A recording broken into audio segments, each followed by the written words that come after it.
প্রথমে আমরা একটি ছবি ওপেন করে নেব। প্রথমে ফাইলে ক্লিক করছি, ওপেনে ক্লিক করব। ওপেনে ক্লিক করার পর আমাদের ডেস্কটপে থাকা কোনো ছবিকে আমরা ওপেন করে নেব। তো ডেস্কটপে থাকা কোনো ছবিকে ওপেন করে নেওয়ার পর আমরা যে কাজটি শিখবো আজকে সেটি হচ্ছে মূলত ইরেজার টুলের কাজ। এবং ইরেজার টুলে ক্লিক করার পর আমরা এখানে দেখতে পাচ্ছি ইরেজার টুল এবং হচ্ছে এখানে ব্যাকগ্রাউন্ড ইরেজার টুল, ম্যাজিক ইরেজার টুল। এখানে 3টি ইরেজার টুল রয়েছে এবং এর শর্টকাট হচ্ছে ই। তো আমরা মূলত ইরেজার টুল নিয়েই আজকে কথা বলবো এবং হচ্ছে ইরেজার টুলের কাজগুলো আমরা দেখব। তো আমি ইরেজার টুলটাকে সিলেক্ট করছি। ইরেজার টুল সিলেক্ট করে নেওয়ার পর আমরা মূলত এই ব্রাশের সাইজটিকে বড় ছোট করতে পারি এবং এই বড় ছোট করে নেওয়ার জন্য আমরা এখান থেকে ব্রাশ সাইজ এখান থেকে কম বেশি করে নিতে পারবো। হার্ডনেস নিয়ে তো কথা হয়েছিল, তো এই বিষয়গুলো অলরেডি আপনারা জানেন। ব্রাশ ঠিক করে নেওয়ার পর আমরা ইরেজার টুল সিলেক্ট করার পর উপরের দিকে যে অপশনগুলো দেখতে পাচ্ছি, এখানে মুড রয়েছে। এখানে যদি ব্রাশ সিলেক্ট করা থাকে তাহলে একরকমই থাকবে, যেমন এখানে অপাসিটি ফ্লো শো করছে এবং ইরেজার টু হিস্টোরি দেখাচ্ছে, ইরেজ টু হিস্টোরি। পেন্সিলে ক্লিক করলে এর অপশনগুলো একটু চেঞ্জ হবে। ফ্লো অপশনটি টোটালি অফ হয়ে গেছে এবং হচ্ছে আমরা যদি এখান থেকে ব্লক সিলেক্ট করে দিই তাহলে এখানে কোনো কিছুই কাজ করবে না। সেক্ষেত্রে এটা সবগুলো ব্লক হয়ে গেছে। আমরা এখান থেকে ব্রাশ সিলেক্ট করছি।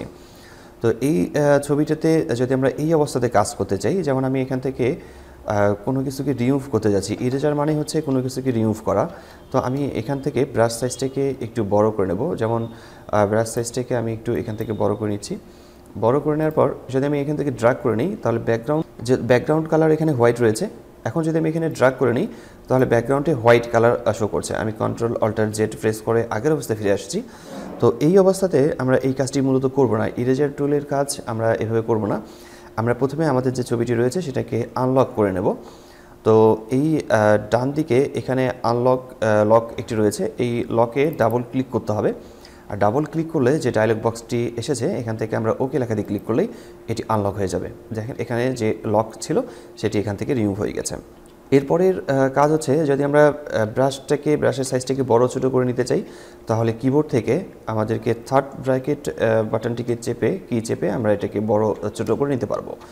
তো আমি এই অবস্থাতে যদি আমি এখান থেকে রিমুভ করতে চাই তাহলে আমি যখন ড্র্যাগ করব তখন দেখতে পারবো ব্যাকগ্রাউন্ড মূলত পুরোটাই ট্রান্সপারেন্ট হয়ে যাচ্ছে। ব্যাকগ্রাউন্ডটি মূলত পুরোটাই ট্রান্সপারেন্ট হয়ে যাবে আমাদের এই টুলটি ব্যবহার করে।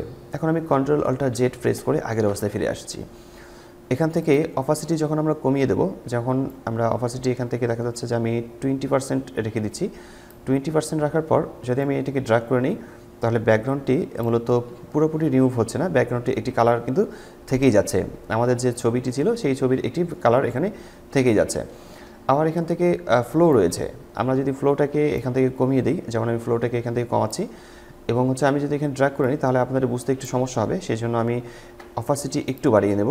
আমি অপাসিটি একটু বাড়িয়ে নিচ্ছি। এখন যদি আমি ড্র্যাগ করে নিই তাহলে দেখতে পারবেন যে একটু ছাড়া ভাব আসছে। এই অপাসিটিটাকে 100% করে নিই। এখন দেখতে পাচ্ছেন যে এখানে একটু সারাসারি ভাব আসতেছে, কিন্তু ফ্লোটাকে যখন আমরা 100% করে নেব তখন এই সারাসারি ভাবটা আসবে না, কিন্তু পুরোটাই রিমুভ হয়ে যাবে। তো এই কাজটি হচ্ছে ফ্লো এবং হচ্ছে অপাসিটি, এটাকে মূলত একটু কম বেশি রাখতে হবে। আমরা একটিকে কমাই নিয়ে মূলত কাজটি করতে পারবো। আমি অপাসিটি এখানে রেখেছি 30% এবং হচ্ছে আমার এখানে ফরগ্রাউন্ড কালার রেড কালার রয়েছে। আমি রেড কালারকে চেঞ্জ করে অন্য একটি কালার এখানে অ্যাপ্লাই করে নেব। আমি এখান থেকে ইয়েলো কালার অ্যাপ্লাই করে নিচ্ছি। এরপর আমাকে একটু নতুন লেয়ার নিতে হবে, কিন্তু আমি এখানে নতুন একটি লেয়ার নিতে চাচ্ছি এবং লেয়ারটি হবে মূলত আমাদের যে ইমেজটি রয়েছে এর নিচে আমাকে লেয়ার নিতে হবে। নর্মালি আমরা যদি নিউ লেয়ারে ক্লিক করে নিই তাহলে এর উপরেই মূলত লেয়ারটি চলে আসে। তো আমরা যে কাজটি করব, কিবোর্ড থেকে কন্ট্রোল শিফট একসাথে প্রেস করা অবস্থায় আমরা লেয়ারে ক্লিক করলে নিচের দিকে একটি লেয়ার তৈরি হবে। নিচের দিকে একটি লেয়ার আমরা পেয়ে গেলাম। এখন এই লেয়ারের কালার আমরা ফরগ্রাউন্ড কালার অ্যাড করতে চাচ্ছি, অর্থাৎ ফরগ্রাউন্ড কালার এখানে রয়েছে ইয়েলো কালার। আমরা ইয়েলো কালারকে এখানে অ্যাপ্লাই করব। ইয়েলো কালারকে অ্যাপ্লাই করার জন্য কিবোর্ড থেকে অল্টার প্রেস করে ব্যাক স্পেস প্রেস করতে হবে, তাহলে ইয়েলো কালারটি এখানে অ্যাপ্লাই হয়ে যাবে। এরপর আমাদের এই ইমেজ লেয়ারটিতে ক্লিক করতে হবে। আমাদের এখানে যে ইমেজ রয়েছে এখানে আমরা ক্লিক করব। ক্লিক করার পর আমরা অপাসিটি এখানে 30% রেখেছি এবং হচ্ছে ফ্লো 100%ই থাকলো। এখন যদি আমরা ড্র্যাগ করে নিই তাহলে দেখতে পাচ্ছি যে এখানে কালারটা মূলত অ্যাপ্লাই হচ্ছে, ইয়েলো কালার অ্যাপ্লাই হচ্ছে, কিন্তু ব্যাকগ্রাউন্ডেই মূলত এই ছবির উপরেই আমরা দেখতে পাচ্ছি যে অ্যাপ্লাই হয়ে যাচ্ছে, কালারটি অ্যাপ্লাই হয়ে গেছে। আর আমি এটাকে কন্ট্রোল অল্টার জেড প্রেস করে আগের অবস্থায় ফিরে আসছি। এবং এই ফরগ্রাউন্ড কালার এখান থেকে আমি অন্য একটি কালার অ্যাপ্লাই করব। আমি এখান থেকে ফরগ্রাউন্ড কালার রেড অ্যাপ্লাই করছি অথবা এই কালারটি অ্যাপ্লাই করছি। ওকে লেখাতে ক্লিক করলাম, অল্টার ব্যাক স্পেস প্রেস করে কালার এখানে অ্যাপ্লাই করে নেব, ইমেজটাতে ক্লিক করব। এখন অপাসিটি এখানে দেওয়া রয়েছে, আমি এখান থেকে অপাসিটি একটু কমিয়ে নেব, 20% করে নিচ্ছি। এখন যদি আমি এখানে ড্র্যাগ করে নিই তাহলে দেখতে পাচ্ছেন যে ইমেজটির কালার মূলত রেড কালার চলে আসতেছে। এখানে ইমেজের কালার রেড শো করছে। আমরা এখান থেকে পুরো ইমেজটাকে ড্র্যাগ করে নিই।